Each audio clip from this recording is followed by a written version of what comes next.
Hey everyone, just got back from the comic book shop with this week's haul.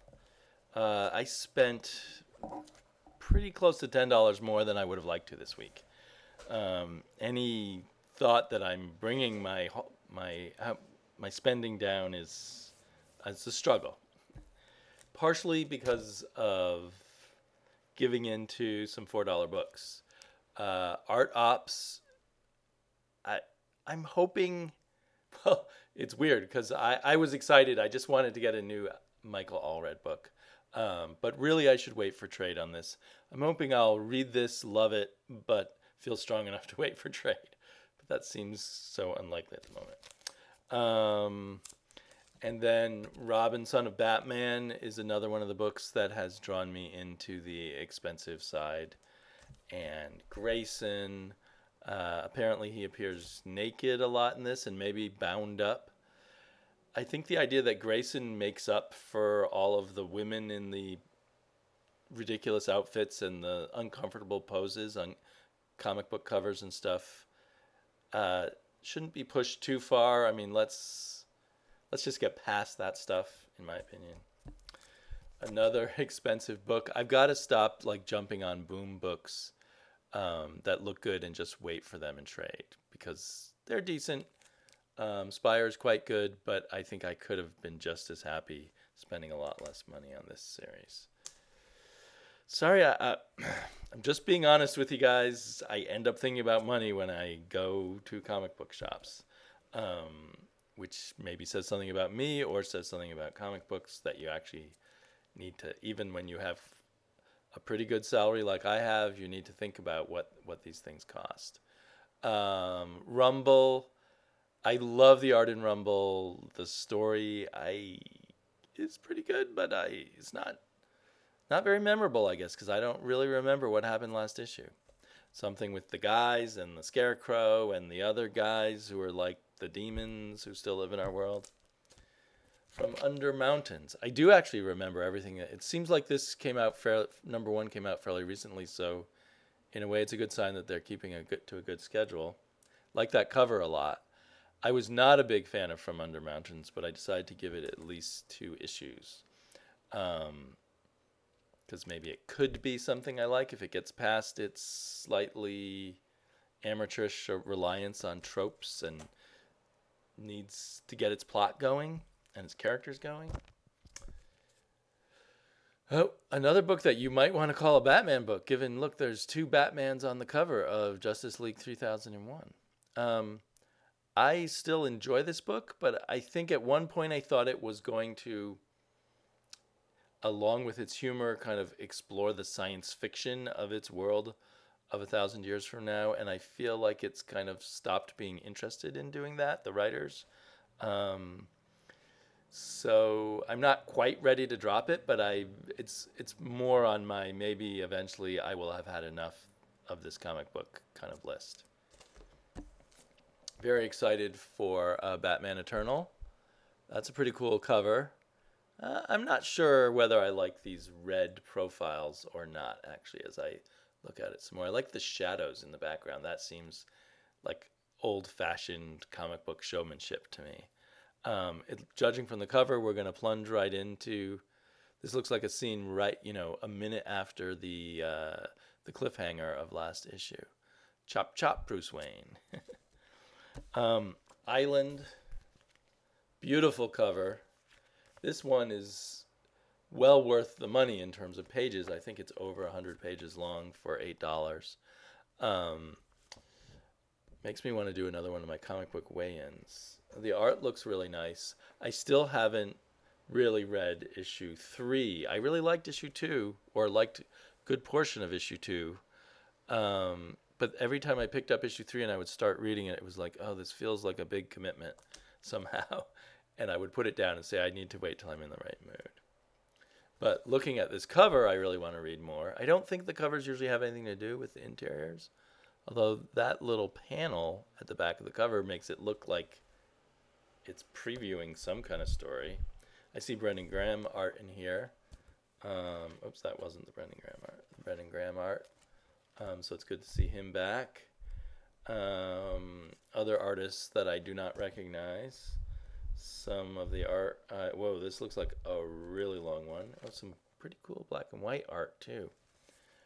So yeah, I'm really excited about the idea of Island, and it's, basically getting a graphic novel size anthology every month. It's pretty impressive. Not just your little snippets of, 5 pages of a continuing story, but large chunks. I would, my hope is that they would do more one and done stories, a 20-page story that's the whole story. That would excite me most. I don't know where, with having only read 2 issues and now owning 4 issues, where they're really going. While I'm hauling, let me show you some stuff I've been getting from the library and or reading from the library. I read the entirety of Flex Mentallo by Grant Morrison and Frank Quitely. I always call him Quietly, but apparently he's Quitely. That's just hard to say, Quitely. It's a pseudonym. It's a joke on Quite Frankly. Maybe that's more funny in the British Isles than here. But great art in here. I sort of noticed not only the Mobius influence, but I suddenly was thinking more of the Barry Windsor Smith influence on Quitely's art. Was very noticeable to me on some of these panels. I'm not finding like a brilliant example, but yeah, that seems Barry Windsor Smithish to me there. Story-wise, it's like a kitchen sink of every obsession of Grant Morrison, as far as I can tell. And I've been listening to his audiobook, Super Gods, I think it's called, which is certainly a fascinating. I've got it on Audible Books. Certainly a fascinating read or listen. I guess I'm about halfway through it, and so I can see all his obsessions in here that I'm hearing in the audiobook, that I've seen in other, in Multiversity, and even in his current horror book, in Annihilator. In fact, the character who's having the mental breakdown in this book is a lot like the character who's having the mental and physical breakdown in Annihilator, both of whom are the authors of other characters in the book. So that's very interesting, the way they look alike. But this, to me, was a total mess. And it kind of reminds me of what I used before Absolute Superman. I thought of Grant Morrison as a interesting also-ran who maybe stuck around in comics longer than the other people that he was an also-ran too, like Neil Gaiman and Alan Moore. But he has such a large body of work, and some of it's quite successful, that he seems to have gained in gravity in my mind, or I find myself very interesting reading all the little pieces, even though there's kind of a repetition even more than most authors have in their work. And so this was, an interesting, very interesting mess. And then I'm just listening to Morrison talking about writing Zenith for 2001. He and then I found this volume of the first volume of it at the library, and have just begun to start reading it. In here we have 9-sided evil creatures from another dimension trying to take over the superheroes and the Earth, and want to feed on Earth, which is like things in Multiversity and in Nameless and elsewhere, and a hero who is more rock star than superhero, and and I've just read about 10 or 12 pages of it. But I think this was a purposeful idea of trying to copy Miracle Man and copy Watchmen and copy other things that were popular, and it was 2001's or 2000 AD's idea to do that. It was first published in 1988. So I'll have to read more and let you guys know more about that later. Stuff I also got at the library but haven't read yet. Shazam. This is volume 1 of the archive edition, so I think it's, the first maybe 5 issues of Wiz Comics, and and maybe related comics. I want to read for myself the early stuff. Grant Morrison again makes Shazam and his world, or Captain Marvel and his world, sound very intriguing, and he gives it a real magical, anything can happen, whimsical spin, which makes it sound like it fits in with the Grant Morrison stuff. We'll see if actually reading the 1940 material has that effect on me. I'm not sure if it will. It's kind of one of the pleasures of reading Morrison's Super Gods is the way he describes superheroes and the way he views them and stuff is really very exciting. And then speaking of a view of superheroes, I think this may be the most recent hardback of Astro City. I mean to buy this, but I saw it at the library and I thought, oh, I'll just read it now and buy it later. I eventually would like to own all Astro City in trades anyway. And then, speaking of the library, this past weekend I went to this store that the county system of libraries runs, where they sell library books they don't want anymore.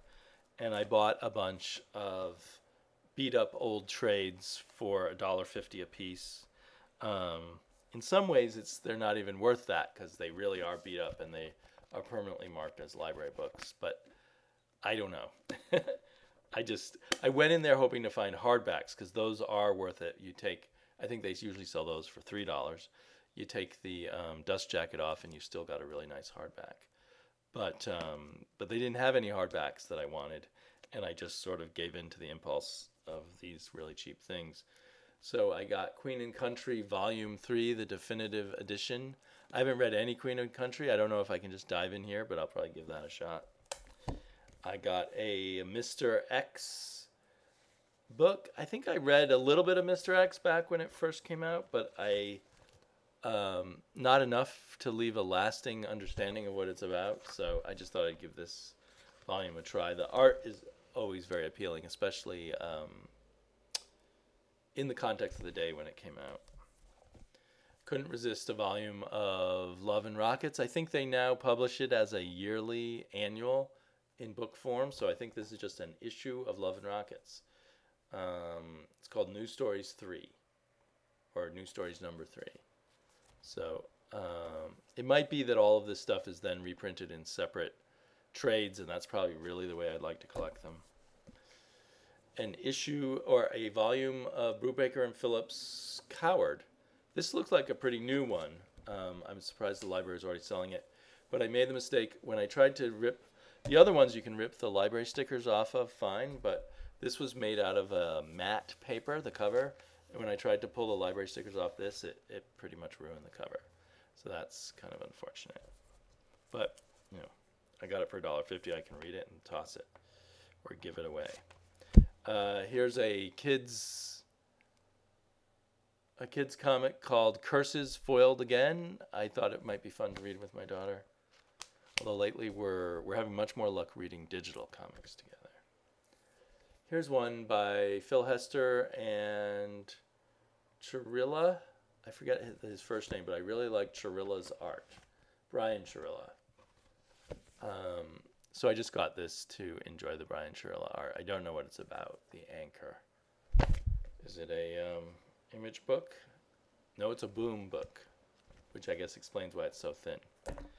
And then I got a Lucky Luke graphic album about Billy the Kid. Now, when I was 14, I lived for a year in Geneva, Switzerland, so we got French language books there.